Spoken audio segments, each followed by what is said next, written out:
오늘 말씀은 마태복음 5장 16절 말씀입니다. 마태복음 5장 16절 말씀 함께 나누도록 하겠습니다.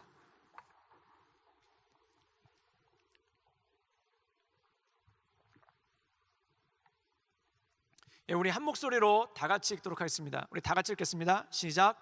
이같이 너희 빛이 사람 앞에 비치게 하여 그들로 너희 착한 행실을 보고 하늘에 계신 너희 아버지께 영광을 돌리게 하라. 아멘.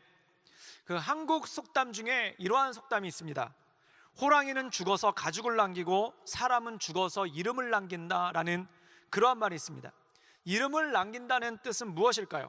살아생전에 이 사람이 어떻게 기억되는가, 또한 이 사람이 죽은 다음에 사람들에게 어떻게 회자되고 어떻게 기억되느냐가 굉장히 중요하다는 것입니다. 사랑하는 여러분, 사람은 굉장히 중요하게 생각하는 것이 그 사람이 죽고 나서도 사람들이 나를 어떻게 기억할 건지, 어떻게 생각할 건지에 대해서 굉장히 중요하게 생각한다는 것입니다. 그래서 한국 조선시대 때 가장 폭군, 가장 난폭한 왕으로 불리웠던 사람이 연산군입니다.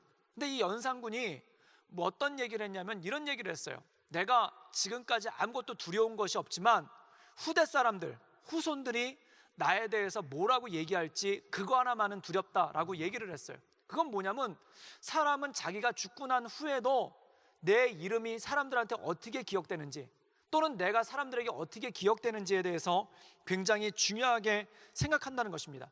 이것은 죽어서뿐만 아니라 살아서도 마찬가지죠.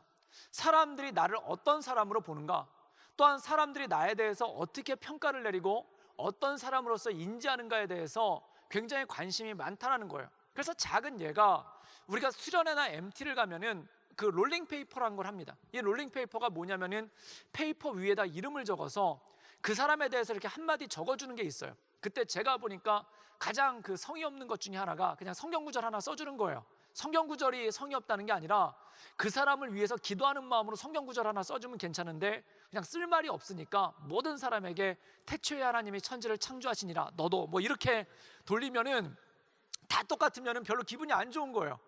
나에 대해서 특별히 어떤 얘기를 이 사람이 해주고 싶은가, 또한 이 사람이 나를 어떻게 생각하는가, 그걸 알고 싶으니까 이 롤링페이퍼를 통해서 나에 대해서 알고자 하는 거죠. 우리 청년부 전통 중에 수련회를 가면 꼭 그걸 하더라고요. 이건 제가 안 시켜도, 하라고 시키지 않아도 꼭 하더라고요. 그게 뭐냐면은 그 이름을 쓴 봉투를 벽에다 쫙 걸어놔요.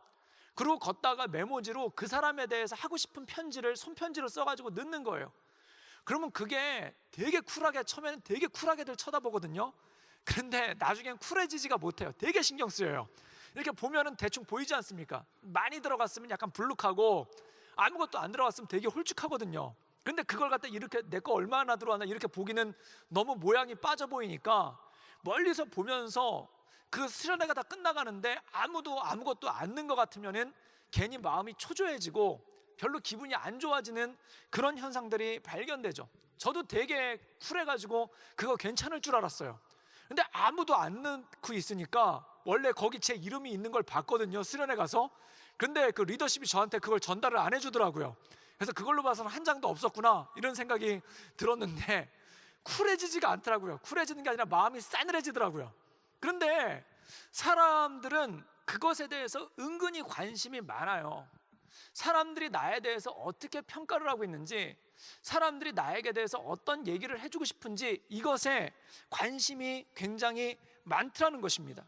사랑하는 여러분, 그럼 사람은 중요한 게 뭐냐면 사람들이 나를 어떻게 생각하고 나를 어떻게 기억하는지에 대해서 관심이 많다라는 것이죠. 오늘 말씀의 제목을 보면은 명예입니다. 그럼 명예는 무엇입니까? 영어로 하면 honor라고 하죠.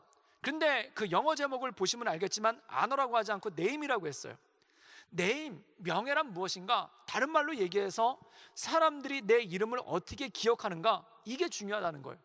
이 명예를 다른 말로 얘기하면은 사람들이 나를 어떻게 평가하는가, 또한 사람들에게 어떤 좋은 평판을 받는가, 이것이 굉장히 중요하다는 것입니다. 여러분이 사람들에게 좋은 평판을 받기 위해서는 어떤 것이 중요합니까? 어렸을 때는요, 공부 잘하면 일단 좋은 평판을 받습니다. 하이스쿨 다닐 때 반에서 1등 하고요, 그 다음에 전국대회에 나가가지고 좋은 점수 받거나 또는 어떤 경시대회에 나가가지고 좋은 점수 받으면은 그 사람은 평판이 좋아요. 그런데 나이가 들면은 공부로서 평판을 받는 일이 끝나집니다. 청년 때는 제가 보니까 특별히 잘생긴 외모를 가지고 있다, 그럼 평판이 좋아요. 잘생겼다라고 그러지 않고 외모가 착하다라고 얘기를 해요.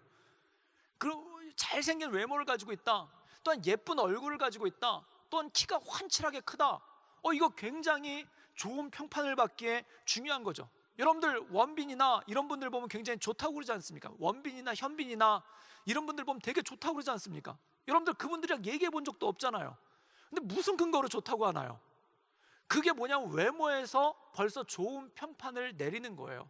그냥 지나가는 사진만 찍었는데 화보다 이러면서 좋은 평판을 하잖아요. 그것은 뭘까요? 잘생긴 외모, 예쁜 외모에 대해서 사람들이 좋은 평판을 내린다는 거예요. 그런데 이게 어느 정도 나이가 들면은 공부 잘하는 것도 별로고 잘생긴 외모도 별로입니다. 뭘로 가냐면은 어떤 사회 활동을 하고 있는가, 또는 어떤 직업을 가지고 있는가, 또는 어떤 사회적 소셜 포지션을 가지고 있는가, 이것에 대해서 사람들이 좋은 평판을 내리기도 해요. 그래서 나중에는 잘생겼는데요 직업이 없잖아요. 그럼 더 욕먹어요. 굉장히 잘생겼는데 학교를 안 다니고 있잖아요. 굉장히 잘생겼는데 그냥 빈둥거리고 놀잖아요. 그럼 욕을 바가지로 먹습니다. 나중에 나이가 들면은 어떤 사회적 지위를 가지고 있느냐, 이게 되게 중요한 거예요. 그런데 또 어떤 경우에는 모든 것을 초월해서 성격이 굉장히 활발하다든지, 아니면 다른 사람들한테 굉장히 친절하다든지, 또한 성실한 태도로 뭔가를 하고 있다든지, 이거 역시 좋은 평판을 주는 굉장히 지름길이죠. 그런데 오늘 성경에는 이 모든 좋은 평판에 대한 것에 대해서 한마디로 이렇게 말씀을 하고 있습니다. 그게 뭐냐면 우리의 착한 행실을 통하여 하나님께 영광을 돌리는 것이다 라고 얘기하고 있습니다. 명예란 뭐냐? 좋은 평판을 받는 건 뭐냐? 우리의 착한 행실을 통해 하나님께 영광을 돌리는 거라는 것입니다. 즉 그리스도인들이 사람들에게 좋은 평판을 받는 것이 무엇인가? 하나님께 영광이 된다는 거예요. 그리고 이것이 바로 명예라는 것이죠. 그렇다면 그러한 삶이 무엇인가? 오늘 이 말씀을 통해서 우리가 함께 나누기를 원합니다. 16절 전반부, 우리가 아까 함께 읽었던 이 말씀의 16절 전반부를 보면 이런 말씀이 나와요. 이같이 너의 빛을 비치게 하여 라고 얘기하고 있습니다. 그리스도인의 정체성에 대해서 얘기하는데 너희는 빛이다 라는 말씀을 굉장히 많이 하십니다. 그래서 마태복음 5장 전반부에 보면 어떤 얘기도 하냐면 너희는 소금이요 빛이니 라는 말씀도 하세요. 성도들은 무엇인가? 예수님 믿는 사람들은 빛이라는 거예요. 그럼 빛은 어떤 능력을 가지고 있나요? 어둠을 밝히는 것이, 어둠을 밝혀서 밝게 만드는 것이 바로 빛의 능력이라는 겁니다. 여러분, 빛은 자기 혼자만 존재하는 것이 아니라 주변에 영향력을 줘요. 그 주변의 영향력이 뭐냐면은 주변을 밝게 만드는 그러한 능력이 있다는 것입니다. 여러분, 그리스도인들이 가지고 있는 아이덴티티, 정체성이 무엇인가? 밝히는 것입니다. 이 밝힌다는 것은 무엇을 의미하냐면은 분위기를 밝게 만든다는 거예요. 그리고 그리스도인들이 있는 곳에는 분위기가 부드러워진다는 거예요. 여러분, 우리가 그 8월 달에 이 전도 집회가 끝나고 순 개편을 예고하고 있어요. 그런데 제가 굉장히 재밌는 걸 하나 봤는데 그게 뭐냐면은 저희 순모임 인원 숫자가 한 150명 정도 돼요, 평균적으로. 그런데 순 개편을 끝내잖아요. 순 개편이라면 순이 바뀐다는 뜻입니다. 새로운 순장님과 새로운 순원들을 만나게 된다는 거예요. 그때 인원이 어디까지 올라가냐면 190명대까지 올라가요. 그게 왜일까요? 새로운 사람들이 궁금한 거예요. 새로운 순원들이 궁금한 거예요. 그래가지고 190명대까지 인원이 쫙 올라갔다가 그 다음에 한 달 지나잖아요. 그럼 150명대까지 뚝 떨어져요. 40명이 어디 갔을 거예요? 그 모임에 실망한 거예요. 혹시나 그러고 왔다가 역시나 그러고 간 거예요. 실망한 거예요. 그리고 이게 좀 더 지나잖아요. 그럼 갑자기 120명대로 뚝 떨어져요. 갑자기 제가 보니까 순 개편을 할 때보다 중순 정도 도달하면은 갑자기 절반 정도로 순모임 인원이 뚝 떨어져요. 그러다 또 개편한다고 그러잖아요. 그럼 또 갑자기 190명대로 또 쫙 올라가요. 그런데 왜 그런가 봤더니 이게 이번 순에서는 어떤 사람을 만나게 될 건가에 대한 궁금함이 사람들에게 있다는 거예요. 여러분, 그런데 그 궁금함을 가지고 순모임에 갔는데 순모임을 안 가는 이유가 뭔가? 별로 거기 호감 가는 사람이 없는 거예요. 거기 내가 그냥 함께 할 만한 사람이 없으니까 그냥 온다라는 겁니다. 그런데 여러분, 순모임을 하다 보면, 순모임은 소그룹 성경 공부 모임을 순모임이라고 부르죠. 근데 이 순모임을 하면은 이런 생각이 있어요. 거기서 어떤 말씀을 나눌 건가, 거기서 어떤 은혜를 나눌 건가는 두 번째 관심이고, 첫 번째 관심은 누가 있나예요. 내 순장은 누구인가, 그리고 우리 순원들은 어떤 사람인가에 대해서 관심이 되게 많아요. 그런데 그 이유가 뭐냐면은 어떤 사람과 함께 있느냐에 따라서 그 순의 분위기가 달라지기 때문에 그렇거든요. 근데 제가 가만히 보면은, 저도 청년 시절에 이 순모임, 소그룹 성경 공부 모임을 했는데, 순모임에는 크게 세 종류의 사람이 등장해요. 그건 어떤 순이나 다 마찬가지예요. 첫 번째가 뭐냐면은 분위기를 굉장히 밝게 만드는 사람이 있어요. 그 사람이 있는 것과 없는 것과 그 순 분위기가 확연하게 달라요. 그래서 그 사람이 있으면은 순 모임이 굉장히 활기를 띠고요, 그 사람이 있으면은 순 분위기가 되게 부드러워지고 되게 즐거워져요. 신기한 사람입니다. 그냥 존재 하나만으로, 그 사람이 있는 거 하나만으로도 순 분위기가 밝아져요. 지금 제가 이 얘기를 할 때 생각나는 사람이 있을 거예요. 그 사람 빨리 한번 쳐다보세요. 그런 사람이 있어요. 그럼 두 번째는 어떤 사람인가? 분위기를 되게 어색하게 만드는 사람이 있어요. 정말 분위기를, 순모임 분위기를 참혹하게 만드시는 분들이 있어요. 이러면 굉장히 힘들어요. 그런데 순모임에 갔다가 순모임에 안 갈 때는 언제냐면은, 이런 분들은 제가 쳐다보라고 안 그럴게요. 그냥 혼자 뜨끔하고 마세요. 그리고 걔 이렇게 생각하고 끝내세요. 그런데 이 순모임을 참혹하게 만드시는 분, 어색하게 만드시는 분들이 있으면은 나 쟤 때문에 안 가, 이런 일들이 생겨요. 그리고 세 번째는 어떤 사람이냐면, 그냥 분위기를 따라가시는 분들이 있어요. 분위기가 좋으면은 그냥 본인도 굉장히 밝고, 분위기가 나쁘면은 본인도 굉장히 침울하고, 그래서 분위기를 갖다 이렇게 주도해 나가는 것이 아니라 그 분위기에 따라서 막 말도 잘하고, 사람들이 웃고 막 즐거운 분위기면 같이 웃고, 그 다음에 사람들이 말도 잘 안 하고, 그 다음에 분위기가 약간 까칠하면 같이 말도 잘 안 하고 까칠해지는 그런 분들이 있어요. 그래서 제가 이걸 갖다 퍼센테이지로 따져봤더니, 분위기를 굉장히 밝게 하는 사람의 퍼센테이지가 한 10% 정도 돼요. 10명 있으면 1명 정도 있어요. 그러니까 한 순이 10명 정도 모인다 그러면은 1명 정도 있다는 뜻이에요. 그럼 5명 모이면 어떻게 하는가? 이렇게 다중인격을 가진 사람이 하나 있어요. 막 밝게 했다가 갑자기 침울했다가, 어쨌든 아니면 몇 명 정도가 같이 이끌어가든지, 보통 10% 정도예요. 그럼 분위기를 되게 어색하게 만드는 사람은 몇 프로인가? 이 사람도 한 10% 정도 있어요. 그러면은 나머지 80%는 그냥 분위기를 따라가요. 분위기가 이러면 이런 대로, 저러면 저런 대로 따라가요. 그런데 분위기를 굉장히 어색하게 만드시는 분들의 특징이 무엇인가를 봤어요, 제가. 그런데 이 분위기를 굉장히 어색하게 만드시는 분들의 특징이 뭐냐면은 말이 너무 많아요. 그래서 순모임이 1시간이잖아요. 그러면 이분이 50분을 얘기를 해요. 그래가지고 순모임 시간이 아니라 이분 설교를, 지금 제 설교 듣는 것도 쉽지가 않은 일인데 순모임 가서 그분 설교를 한 번 더 듣고 와요. 그러니까 분위기가 싸해져요. 한번 말을 시작하면 주제와 상관없이 혼자 주제를 바꿔가면서 계속 여러 장르의 얘기를 갖다 계속 하시는 분들이 있어요. 여러분, 보통 소개팅 같은 거 순모임뿐만 아니라 소개팅 나가잖아요.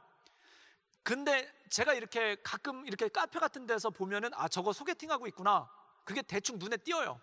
근데 망하는 소개팅을 보면은 남자가 혼자 신나게 떠들고 있잖아요. 그 소개팅은 그냥 망했다고 봐야 돼요. 굉장히 힘들어요. 그런데 제가 가만히 보니까 저도 여기 속하는 것 같아요. 그래서 저도 어떤 모임만 하면 저만 혼자 모든 장난을 넘나들면서 혼자 실컷 떠들다 끝나요. 그래서 저도 굉장히 회개하고 있어요. 그런데 잘 안 돼요. 그런데 제가 그걸 어떻게 하냐면은, 제가 대학교 다닐 때 IVF라는 그 동아리에 있었습니다. 근데 거기서 전국 수련회를 해요. 그 전국 수련회를 하면은 전국에 있는 모든 학교에서 학생들이 모이는데, 거기서도 역시 조를 편성하잖아요. 그럼 조를 편성하면 보통 조가 5명 정도 되는데 같은 학교 학생들끼리 안 묶어요. 그리고 보통 남녀 비율이 2대 3이나 3대 2 정도로 굉장히 그렇게 묶습니다. 그럼 그 조에 들어갔는데 다 다른 학교 학생들이잖아요. 그리고 전공도 다 다르고. 그러면은 이제 서로 어색하니까 어색하지 말라고 밥 먹고 나서 티타임 시간에 뭘 하냐면은 2명씩 짝을 지어서 30분씩 얘기를 하라고 그래요. 이게 되게 어색합니다. 그런데 그 시간을 주는데 저도 되게 어색하거든요. 그러면은 이제 그 2명씩 짝을 지는데 첫 번째 특별히 좀 이 수련회가 한 2, 3일 정도 지났으면은 그 어색한 게 사라지니까 좀 편안한데 첫 시간에 그렇게 딱 누구랑 짝이 되면은 되게 어색해 미칠 것 같아요. 남자면은 그냥 둘이 어디 가서 운동하고 오면 돼요. 그런데 여자면은 형제님 우리 뛸까요? 그래가지고 같이 뛰면 돼요. 근데 여자면은 어디 앉아서 얘기를 해야 돼요. 그런데 제가 대학교 그때 22살 때인데 너무 어색한 거예요. 정말 미치도록 어색한 거예요. 저는 2학년이었고 저의 파트너가 된 자매는 1학년이었는데 그거만큼 진짜 어색하고 비참한 게 없어요. 그래서 30분 동안 얘기를 하는데 그 30분 동안 25분을 저 혼자 떠들었어요. 근데 떠들었던 주제가 뭐였냐면은 포스트 모더니즘 문화의 이해와 선교라는 제목을 가지고 제가 그 당시에 읽고 있었던 프란시스 셰퍼의 책을 그 자매한테 요약을 해줬어요. 그 책 읽어봤어요? 서론 막 이러면서. 그런데 그때 그 자매가 그 굉장히 지루해하고 그리고 힘들어하고 고통스러워하는 모습이 지금도 가끔 머릿속에 생각이 나요. 그러면 잠자다가 그런 꿈을 꿀 때가 있으면 저도 혼자 모르게 이불킥을 해요. 창피해 막 이러면서 그때 내가 왜 그랬을까 진짜 미쳤나 봐 막 그러면서 굉장히 부끄러워해요. 굉장히 힘듭니다. 그래서 제가 그 얘기를 갖다가 저희 아내한테 했더니 저희 아내가 이렇게 얘기를 한 거예요. 지금도 그러고 있어. 이런 얘기를 할 때 그때 창피해 막 그랬어요. 그래가지고 저희 아내가 저를 사랑하니까 어드바이스를 했죠. 그게 뭐냐면은 숨을 쉬고 얘기를 하라고, 숨을 깊게 쉬라고. 그래서 왜 그러냐고 얘기를 했더니 제가 그 얘기를 해주는 거예요. 그게 뭐냐면은 저희 아내가 제 순장이었잖아요. 그런데 그 순모임을 하는데 그때 커피숍에서 커피를 마시면서 순모임을 하고 있는데 제가 얘기를 한번 시작하니까 커피를 먹으려고 커피잔을 들었다가 그걸 놓지도 않고 한 모금도 30분 동안 마시지도 못하고 저 혼자 40분을 떠들었더래요. 그래가지고 그때 제 아내가 느꼈대요. 제 진상이다. 그렇게 생각을 하고 굉장히 기도를 했대요. 그래서 하나님께서 저랑 결혼을 시켜주셨노라고, 미전도 종족을 품는 마음으로 저와 결혼을 했노라고 그런 얘기를 하더라고요. 그런데 그게 왜 그러냐면은 말을 너무 많이 하니까, 왜 말을 많이 하냐면은 제가 곰곰이 생각해 봤어요. 여기 제 동지들 꽤 계세요. 그런데 말을 많이 하는 사람들의 특징이 뭐냐면 할 말이 많아서 많이 하는 게 아니라 말을 끊는 법을 잘 몰라요. 그러니까 뜨기는 뜨는데 내려오지를 못해요. 그리고 말이 끝나면은 그가 주제를 갖다 한 가지 주제를 가지고 이끌어 갔었기 때문에 이 사람의 말이 끝나면은 분위기가 어색해져요. 그래서 그 어색한 분위기 때문에 특별히 소개팅 나가셔서 말을 못 끊는 남자분들이 계세요. 근데 그분이 말을 끊는 순간 여자분이 한마디도 안 하기 때문에 분위기가 어색해져요. 그러니까 그 어색한 분위기 때문에 계속 말을 하게 되는 거예요. 그거는 말을 잘하는 것이 아닙니다. 나도 모르게 분위기를 굉장히 어색하게 만들어요. 그리고 나도 모르게 이 분위기를 굉장히 지루하게 만들고 힘들게 만들 때가 있어요. 그러니까 계속 말을 하는 거예요. 또 이런 분들의 특징은 뭐냐면은 다른 사람 이런 부분들이 있어요. 그리고 또 하나의 분들이 있는데, 분위기를 어색하게 하는 분들이 있는데, 이분들은 순모임 1시간 내내 말을 한마디도 안 하세요. 물론 말을 안 하는데 분위기를 좋게 만드는 분들이 있습니다. 이런 분들은 거의 성자 수준이에요. 거의 예수님 영성이에요. 그런데 말을 안 하면은 분위기가 힘들어져요. 여러분 생각해 보세요. 소개팅 나갔는데 소개팅 나가신 분이 말을 한마디도 안 해요. 요즘에 어떻게 지내세요? 잘 지내요. 이러고 끝내요. 취미가 뭐세요? 없어요. 우리 다음 주에 만날까요? 다음 주에 호주 없을 거예요. 저녁 드실래요? 저는 저녁 안 먹어요. 이렇게 되면은 이 사람이 나를 싫어하는구나 라는 생각이 들어서 긴장을 하게 돼요. 여러분, 순모임 할 때 말을 한마디도 안 하시잖아요. 그럼 주변 사람들이 어느 순간 긴장을 하기 시작해요. 그럼 분위기가 굉장히 어색해지고 힘들어지는 거예요. 그러면 제가 물어봤습니다. 왜 순모임 때 말을 한마디도 안 하시나요? 라고 물어봤더니 이런 얘기를 하세요. 그게 뭐냐면, 첫 번째, 그 말을 하려고 마음속에서 준비를 하고 있는데, 이게 영어랑 똑같아요. 왜 영어 대화할 때, 영어 잘 못하시는 분들이, 저도 그런데 문장 만들고 있잖아요. 그래서 이 문장 만들어서 얘기해야지 하는데 주제가 바뀌어버려요. 그럼 말을 못해요. 그러니까 계속 주제가 바뀌고 이 대화 내용이 휘몰아치고 있는데 거기 끼어들 틈을 찾지를 못하는 거예요. 그래서 말을 한마디도 못하시는 분이 있고, 또 어떤 분은 말을 너무 많이 하는 게 창피해요. 저 같은 분이에요.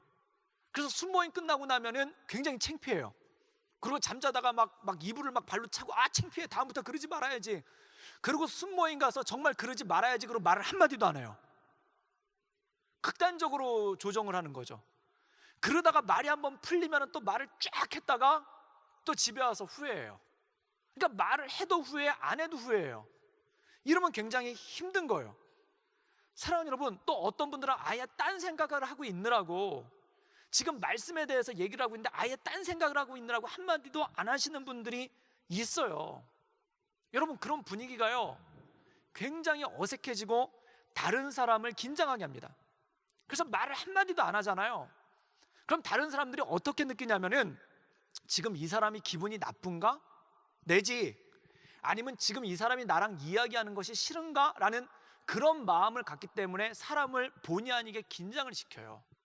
물론 말을 한마디도 안 하고 빙긋 웃기만 해도 분위기를 좋게 만드는 사람도 있습니다. 거의 10만 명 중에 한두 명이에요. 거의 없다고 봐야 돼요. 사랑하는 여러분, 너무 말을 많이 하거나 너무 말을 안 하면은 그는 본의 아니게 분위기를 어색하게 만들어요. 어떤 사람은 인풋만 있는 사람이 있고 어떤 사람은 아웃풋만 있는 거예요. 대화란 뭐냐면 인풋과 아웃풋이 같이 돌아가야 되는데 그게 돌아가질 않으니까 힘들어진다는 거죠. 또 어떤 분들은 듣기도 하고 말하기도 잘하는데 말의 내용이 가시도 친 듯한 거친 말을 해요. 그리고 처음 만났는데 비판적인 얘기를 해요. 또 처음 만났는데 굉장히 힘든 주제를 가지고 얘기를 해요. 그럼 분위기가 어색하고 또 자꾸 논쟁을 하려고 그래요. 누가 뭔가 얘기를 하면은, 아 호주는 날씨가 참 좋은 것 같아요. 그러면 꼭 그렇지도 않아요. 아 호주는 바닷가가 참 예뻐요. 꼭 그렇지도 않아요. 아 호주에는 피시앤칩스가 참 맛있는 것 같아요. 꼭 그렇지도 않아요. 그렇게 얘기를 하면은 거기서 분위기가 힘들어진다는 거죠. 그럼 여러분, 분위기를 좋게 만드는 사람, 어색하게 만드는 사람이 아니라 분위기를 밝게 만들고 분위기를 잘 이끌어내는 사람은 어떤 사람인가? 제가 잘 알고 계시던 장로님이 있는데, 서울에서 잘 알고 계시던 장로님이 있는데, 이 장로님이 인사 담당자예요. 그래서 면접 시험을 보는데 이분이 이런 얘기를 하세요. 자기네 회사에서 최종 면접을 볼 때 그 토론을 시킨다는 거예요. 그래서 면접관이 질문한 거에 대해서 얘기를 하는 게 아니라, 최종 면접을 볼 때 면접을 보는 사람들 5명 내지 10명을 한 방에 들어가게 한대요. 그리고 면접관은 들어가지 않고 카메라만 4군데에서 이 사람들을 비추고 있대요. 그리고 그 사람들에게 주제를 하나 던져준대요. 그럼 이 5명이나 10명이 거기서 토론을 하는 거예요. 그런데 토론을 할 때 그 카메라를 통해서 면접관들이 자기를 비치고 있다는 걸 알기 때문에 처음에 토론할 땐 다들 굉장히 적극적으로 토론을 한대요. 왜냐하면 자기를 드러내야 되니까, 그리고 자기의 지식을 드러내야 되니까 굉장히 적극적으로 토론을 한대요. 그런데 이 토론회가 얼마까지 가냐면 짧으면 3시간, 길면 6시간까지 간대요. 그런데 처음에는 한 1시간 정도는 다들 활발하게 얘기를 하다가 이제부터 주제가 슬슬 할 얘기가 없어지는 거예요. 그럼 그때 나타나는 사람이 어떤 사람이냐면은 혼자 풍부한 지식과 또한 굉장히 좋은 말발을 자랑하면서 말을 쫙 하는 사람이 있대요. 그분이 1시간이나 2시간 정도 말을 더 한대요. 그럼 다른 사람들이 다 어떻게 생각을 하냐면은, 아, 저 사람이 되겠구나, 저 사람이 면접관들 눈에 들겠구나, 이렇게 생각을 한대요. 그런데 이게 한 3시간을 넘어가잖아요. 그럼 그 사람도 할 말이 없어져요. 그런데 모두가 할 말이 없어져 가지고 굉장히 어색하고 시계만 막 이렇게 쳐다보고 있을 때, 그때 나타나는 사람이 있는데, 그 사람이 어떤 사람이냐면은 갑자기 사회를 보기 시작한대요. 그래서 아무개 씨는 아까 그거에 대해서 말씀하셨는데 그거에 대해서는 어떻게 생각하시나요? 그래서 이 사람이 막 얘기를 하면은 그럼 다른 분은 어떻게 생각하시나요? 그러면서 사회를 보기 시작한대요. 그래서 나중에 이분이 분위기를 다 이끌어간대요.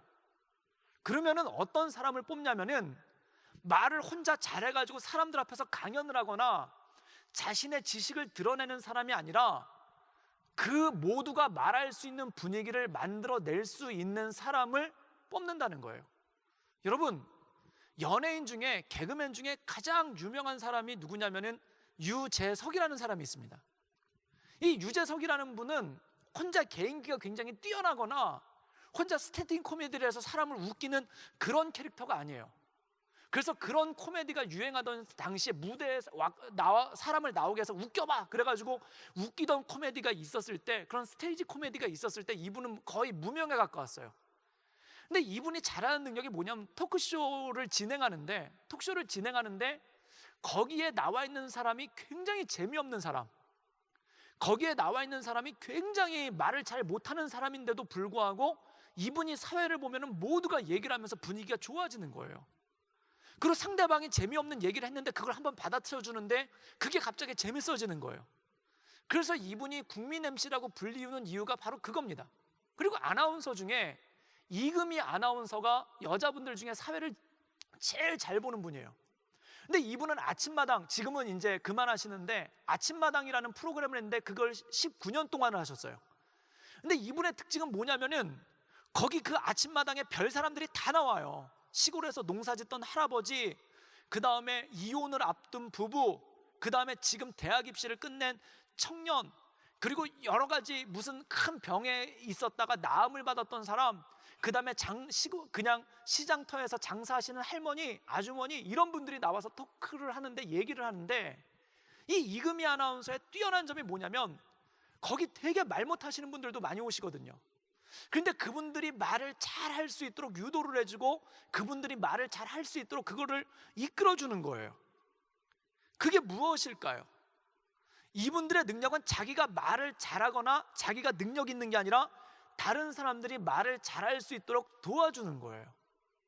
그래서 이분들이 최고의 MC로, 최고의 진행자로서 꼽히는 이유 중에 하나가 바로 그겁니다. 그 미국에 가장 위대한 장군이 2명이 있는데 그 2명의 장군이 누구냐면 한 명은 메가더 장군이고 한 명은 아이젠하워 장군이에요. 이 메가더 장군은 2차 세계대전 때 태평양 전쟁을 승리로 이끈 영웅이죠. 그래서 별이 5개예요. 원수예요.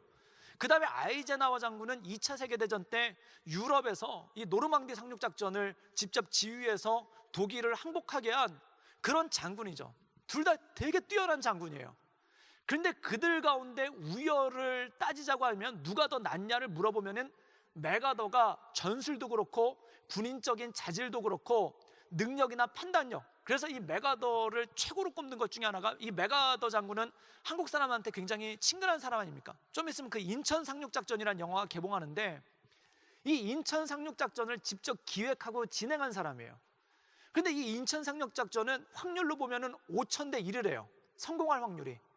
근데 그거를 이끌어내신 분이에요. 그럼 대단한 분 아닙니까? 전쟁에 있어서 대단한 사령관이에요. 그런데 이 메가더 장군은 은퇴하고 나서 그냥 조용히 사라졌어요. 그는 무슨 말을 했냐면은 노병은 죽지 않는다, 단지 사라질 뿐이다. 그 유명한 말 한마디 남기고 진짜 사라져버렸어요. 그런데 아이젠하워 장군은 은퇴를 하고 난 다음에 미국의 대통령이 됐어요. 그럼 이 두 사람의 차이는 뭐냐? 개인적인 능력으로 보면은 메가더가 훨씬 더 뛰어나요. 그런데 이 둘과 굉장한 친분을 가지고 있는 한 여배우가 이런 얘기를 했습니다. 메가더와 아이젠하워의 차이는 뭐냐라고 물어봤더니 이 여배우가 이런 얘기를 했어요. 그게 뭐냐면은 메가더랑 밥을 먹으면 이런 느낌이 든대요. 메가더는 정말 위대한 군인이다. 그리고 메가더는 정말 훌륭한 사람이다. 그런 느낌을 받는데요. 그런데 아이젠하워를 만나면 어떤 느낌을 받냐면은 아이젠하워와 얘기를 하다 보면은 그 여배우가 이렇게 하는 거야. 내가 그 여배우가 굉장히 괜찮은 사람이구나. 내가 굉장히 좋은 사람이구나. 내가 굉장히 가능성이 많은 사람이구나, 이것을 느끼고 나온대요. 여러분, 이 두 사람의 차이가 뭘까요? 축구 선수 중에는 두 종류의 선수가 있어요. 그게 누구냐면은 공을 몰고 들어가가지고 수비수를 막 제치는 거예요. 그래서 어떤 선수는 기록이 70m까지 혼자 공을 몰고 질주한 선수가 있어요. 여러분, 11명의 상대편이 있는데 그 사람들 갖다가 막 제끼면서 70m를 질주한다는 건 대단한 능력입니다. 그래가지고 그렇게 질주를 해가지고 골망을 흔들면서 슛을 넣는 그런 스타들이 있어요.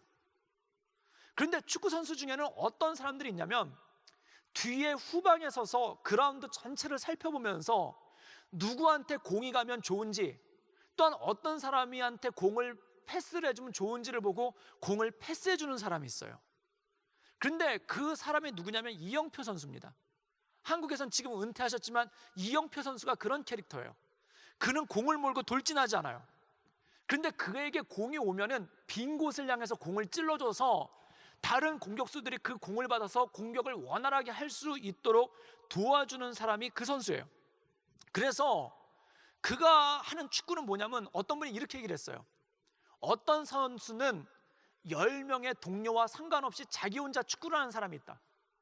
그런데 이영표가 축구를 하면은 11명이 골고루 뛸 수 있도록 만들어준다. 그리고 11명에게 모두에게 찬스를 준다라고 얘기를 한 거예요.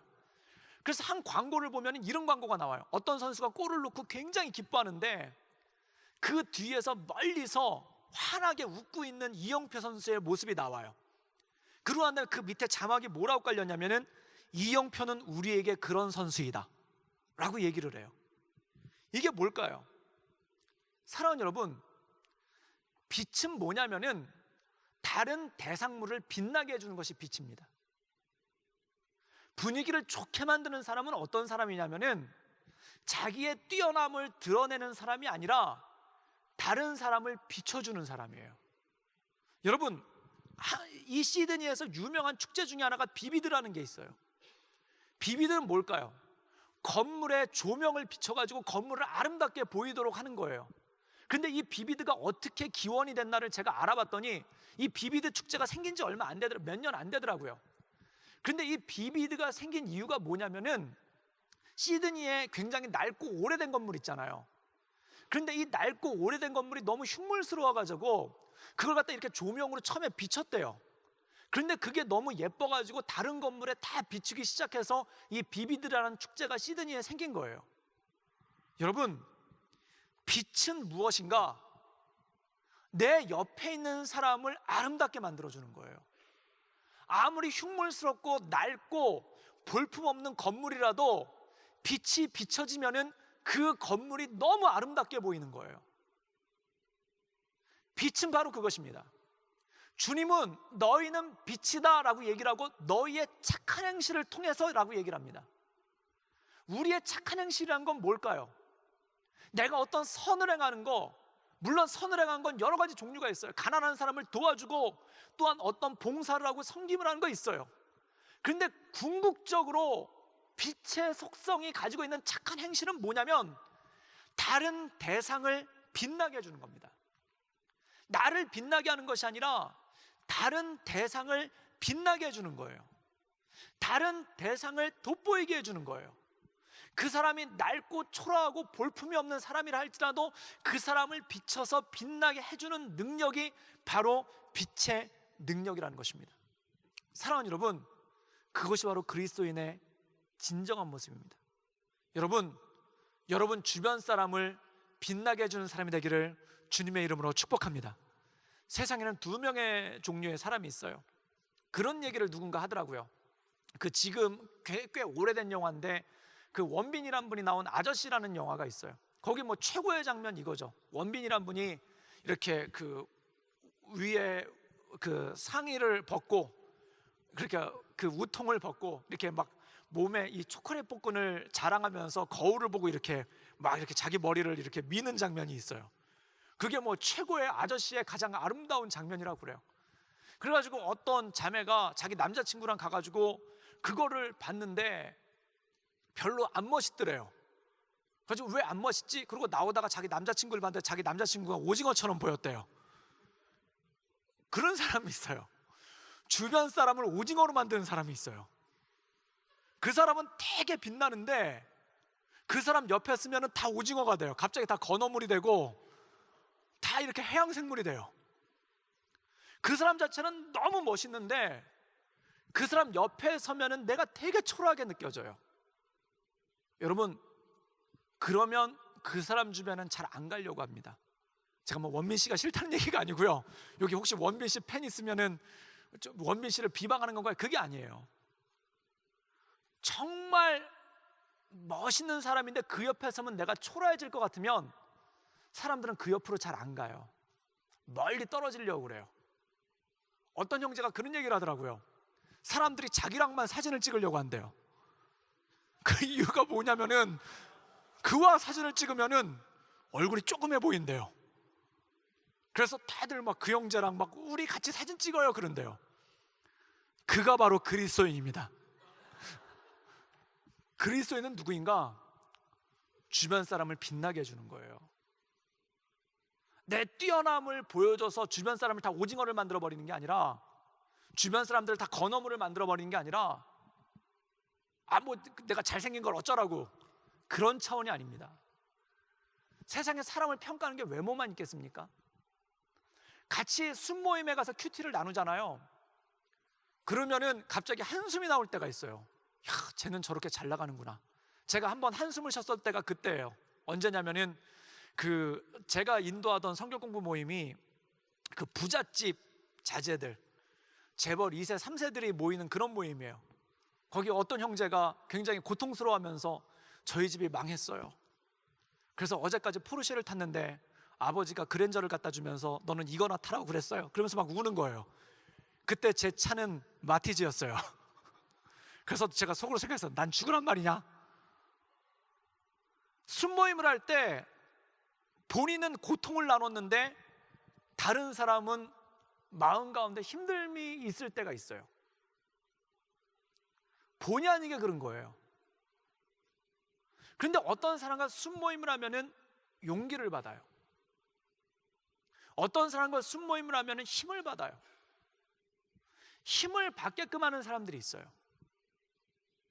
사랑하는 여러분, 그게 성도의 모습이라는 것입니다. 그 힘을 받는다는 건 뭐냐면, 비교해봤더니 쟤랑 비교해봤더니 내가 더 괜찮은 것 같아, 그래서 힘을 받는 게 아니라, 이 사람과 모임을 하면 괜히 힘이 나요. 저는 그런 목사가 되고 싶습니다. 여러분을 빛나게 하는 목사. 그래서 저랑 사진을 찍으면 여러분 얼굴이 조그매 보이고, 저랑 사진을 찍으면 갑자기 여러분이 왕자처럼 얼굴이 보이고, 저랑 사진을 찍으면 여러분이 빛나는 그런 목사가 되고 싶습니다. 여러분, 청년 시절은 가장 빛나는 거예요. 청년 시절은 가장 좋을 때예요. 저는 이 청년들을 빛나게 하고 싶은 목사가 되고 싶어요. 저는 전에 한번 나이트클럽을 가본 적이 있습니다. 목사인데 나이트클럽을 가봤어요. 어떤 프로젝트 때문에 가본 적이 있는데, 그때 거기서 1000명의 청년들이 그 좁은 공간, 그 공기도 안 좋은 데서 열광적으로 춤을 추는 걸 보고 그런 생각을 했어요. 그게 뭐냐면, 저들이 저렇게 잘 추는 춤을 하나님께 영광 돌려드리는 워십 댄스를 치면 얼마나 좋을까. 또 그런 생각을 했어요. 노래방에서 어찌합니까? 막 그러면서 노래를 부르고 절규하는 그 청년들을 보면서 저렇게 잘 부르는 노래를 가지고 하나님을 찬양하는 입술이 되면 얼마나 좋을까. 그리고 제가 신문 같은 거 볼 때 이른바 직업이 그 꽃뱀이란 분들이 있어요. 플라워 스네이크라고 해야 되나요? 그런 죄송합니다. 굉장히 기분 나빠하시는군요. 이 꽃뱀이라는 직업을 가지신 분들이, 이분들은 누굴까요? 남자들을 잘 어울리시는 분들이에요. 굉장히 매력적이라서 남자들이 자기의 모든 걸 바칠 만큼, 남자가 자기가 파멸되는 것도 모를 만큼 굉장히 매력적인 여성분들이 계세요. 근데 제가 그런 분들을 보면서 이런 생각을 가져요. 저런 분들이 예수님을 믿으면 청년부가 얼마나 부흥될까. 저런 분이 새가족반에 있으면은 아마 등록하는 청년들, 형제들은 다 남을 것 같아요. 그런데 저걸 잘못 쓰니까, 그 매력, 그 사람이 가지고 있는 그 매력을 잘못 쓰니까 그게 범죄가 되는 거예요. 또 저는 이른바 제비라고 불리우는 카사노바라는 분들이 있어요. 이분들은 여인들의 마음을, 여성들의 마음을 얻는데 탁월해요. 정말 자상한 말투와 그런 거 가지고 여인들의 마음을 잘 얻어요. 이런 분들이 새가족반에 있으면은 얼마나 좋을까? 왜 그 능력을 범죄했을까? 왜 그 능력을 허탄한 데 쓸까? 여러분, 전 그걸 보면서 느껴요. 사기꾼이 뭔가요? 사람의 마음을 사로잡는 사람이에요. 사람의 마음을 사로잡아서 그 주머니에 있는 돈을 다 털어내는 사람이 사기꾼이에요. 사람의 마음을 열 줄 아는 사람이에요. 그 사기꾼들 보면서 마음 가운데 안타까운 거예요. 저렇게 사람들의 마음을 열게 하는 재능이 있는데 저걸로 사람들에게 나가서 전도를 하면은 얼마나 좋을까? 제가 제일 안타까운 거, 호주 와서 제일 안타까운 거는 시티에 나가서 구걸하시는 분들이에요. 저한테 어떤 분이 와가지고 기분이 뭐니 그런데 발음이 너무 좋아요. 그리고 막 뭐라고 얘기를 하는데 제가 쏘리만 연발했어요. 못 알아듣겠어요. 영어를 저렇게 잘하는데 왜 여기서 거지하고 있을까? 저런 분을 동남아로 모셔가서 영어 선생을 시키면은, 프롬펜대나 호치민대 데려가지고 저런 분들 갖다 영어 선생을 시키면은 얼마나 많은 사람들을 전도할 수 있는데, 저렇게 영어를 잘하면서 왜 여기서 마약에 쪄들어가지고 거지하고 있을까? 막 안타까운 거예요. 그리고 요즘에 포켓몬 고라는 게 나타났잖아요. 요즘엔 그거 잡으러 아우리치도 다녀요. 한국엔 속초에만 그게 떠가지고 서울에 있던 애들이 아우리치를 가요. 포켓몬고 잡으려고 아우리치를 가요. 그거 물론 재밌고 대단하죠. 제가 로즈에 가봤더니 로즈 공원에 사람들이 버글버글해요. 그거 잡으려고 사람들이 다 아우리치로 왔어요. 그 열정을 가진 사람들이 주님의 복음으로 새롭게 된다라면은 얼마나 많은 일들을 할 수 있을까? 청년들은요, 대단한 분들입니다. 저도 청년 시절을 겪었지만 청년들은요, 하루 잠자라면 24시간도 잘 수 있는 능력이 있는 사람들이 청년이에요. 노인들은 허리 아파서 못 자요. 그런데 침대에서 계속 뒤집어 가기만 하면서 침대에서 모든 걸 해결하실 수 있는 분들이 여러분들이에요. 그렇잖아요. 그냥 과자 그 몇 개 가지고 침대에 들어가시면 한 3박 4일 안 나오실 수도 있잖아요. 화장실 갈 때만 잠깐 일어나시고.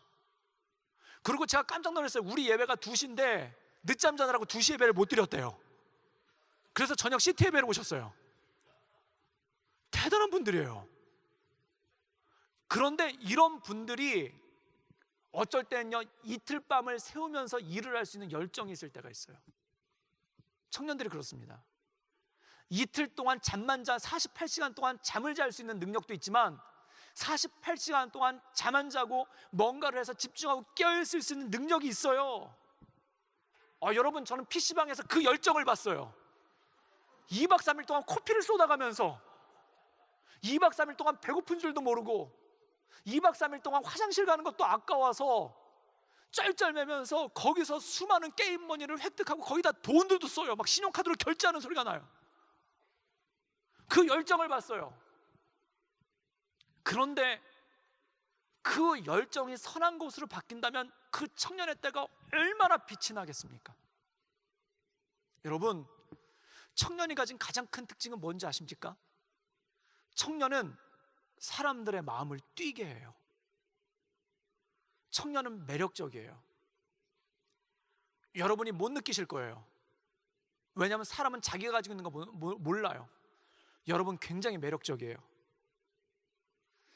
청년은 사람들의 마음을 뛰게 합니다. 청년은 청년이란 이유만으로 사람들의 마음을 뛰게 합니다. 우리가 이번에 노스록에 와서는 안 하지만 리버사이드 있을 때 우리 청년들이 주차장 앞에서 다 어서 오세요 그걸 했어요.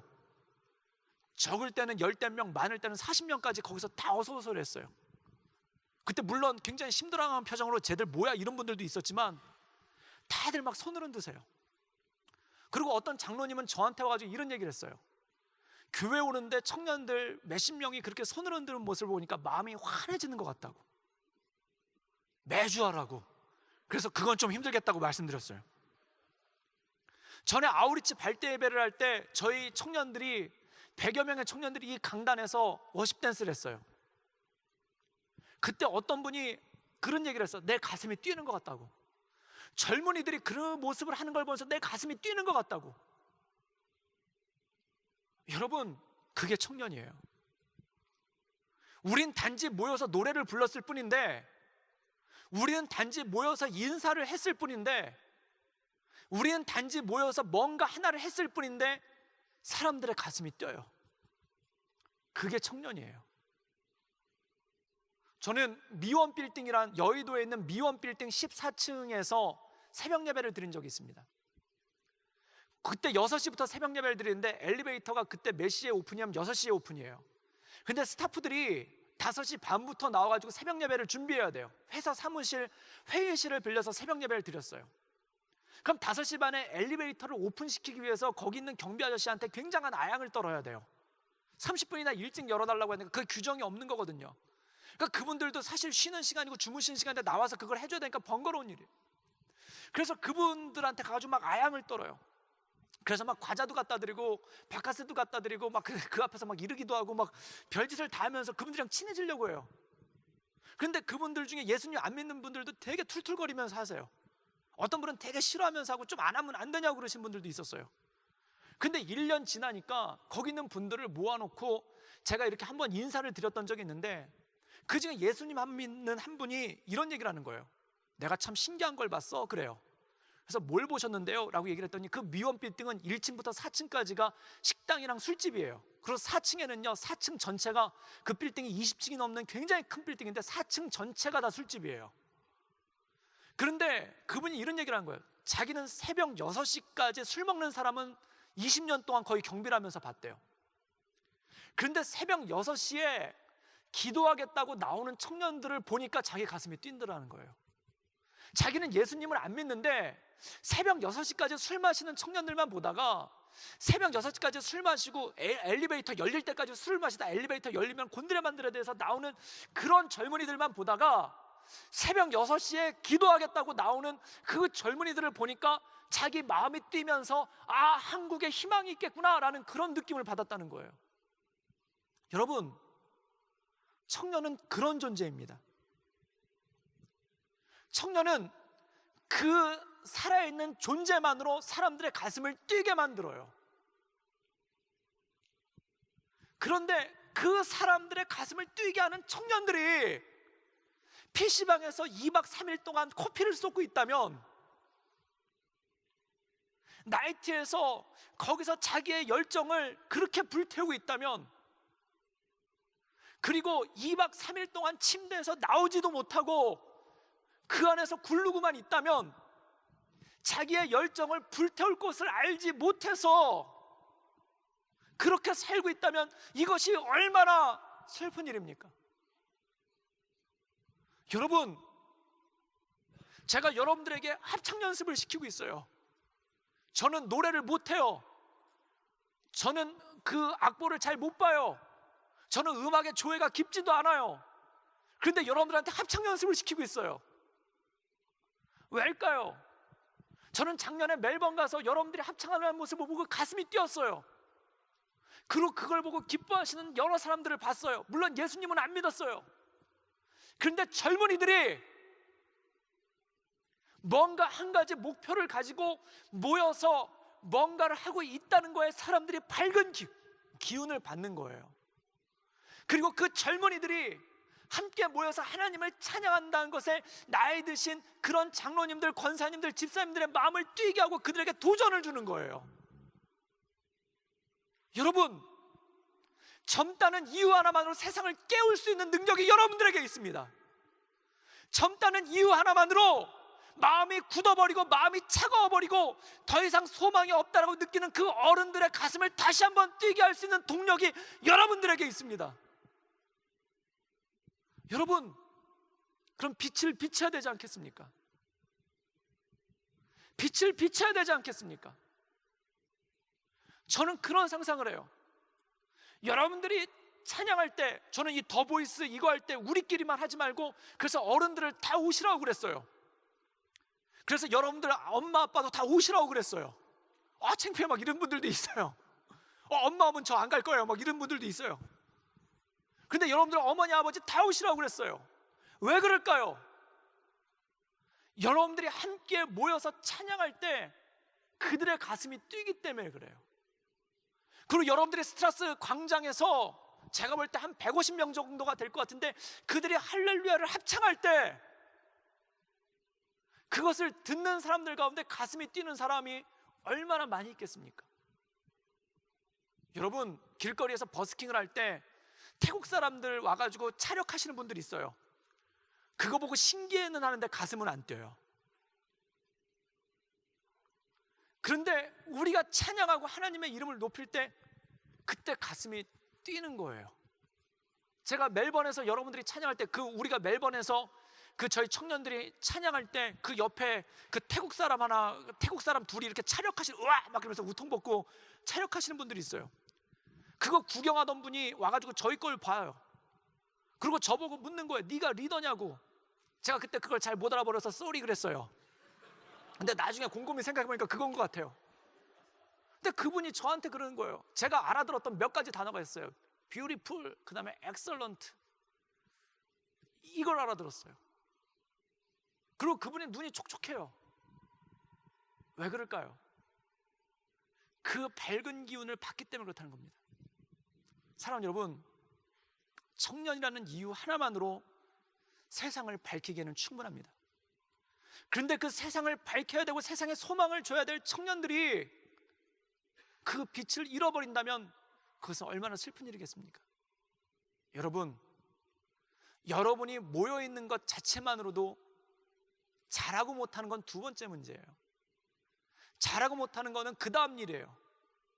근데 젊은이들이 모여서 있다라는 것만으로 사람들은 감동을 받아요.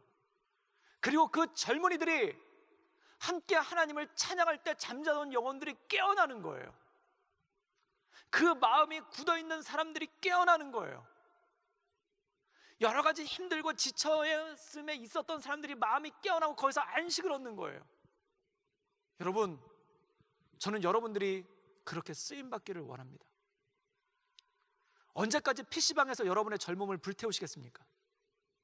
언제까지 나이트에서 여러분의 젊음을 불태우시겠습니까? 언제까지 노래방에서 여러분의 젊음을 불태우겠습니까? 언제까지 침대에서 뒹굴뒹굴 하는 것으로 모든 것이 귀찮고 모든 것이 힘든 것으로 여러분의 인생을 불태우시겠습니까? 정말 젊을 때 불태울 만한 것에 한번 불태워봐야 되지 않겠습니까? 그럼 어떤 분들은 이렇게 얘기합니다. 합창하는 것이 불태우는 것인가요? 맞습니다. 불태우는 것입니다. 정말 합창하는 것이 우리를 불태우는 것이 맞는 건가요? 맞습니다. 그 영향력은 여러분들만 몰라요. 그 영향력이 얼마나 대단한 것인지 여러분들만 몰라요. 저는 청년이 아니에요. 그래서 알아요. 여러분들이 모여서 노래할 때, 여러분들이 모여서 찬양할 때 그것이 얼마나 제 마음을 뛰게 하는지, 그것이 얼마나 제 잠자던 모습들을 뛰게 하든지, 얼마나 저를 각성시키는지 저는 알아요. 그래서 그 여러분들의 능력을 사람들에게 보여주고 싶은 겁니다. 그래서 그 모든 영혼들이 깨어날 수 있는 능력이 있다는 것입니다. 여러분 더 보이스 할 때 여러분들 엄마 아빠 다 모시고 오세요. 그리고 여러분들 사장님도 모시고 오세요. 그리고 PC방에서 2박 3일 동안 코피를 쏟아가며 담배꽁초로 파인애플을 만들고 있는 그들 모셔오세요. 그래서 깨어나게 해주세요. 사랑하는 여러분, 그리고 이곳에서 지쳐있는 그들 모셔오세요. 그리고 깨어나게 해주세요. 그것이 바로 청년입니다. 여러분 인생 가운데 그러한 능력이 있기를 주님의 이름으로 축복합니다.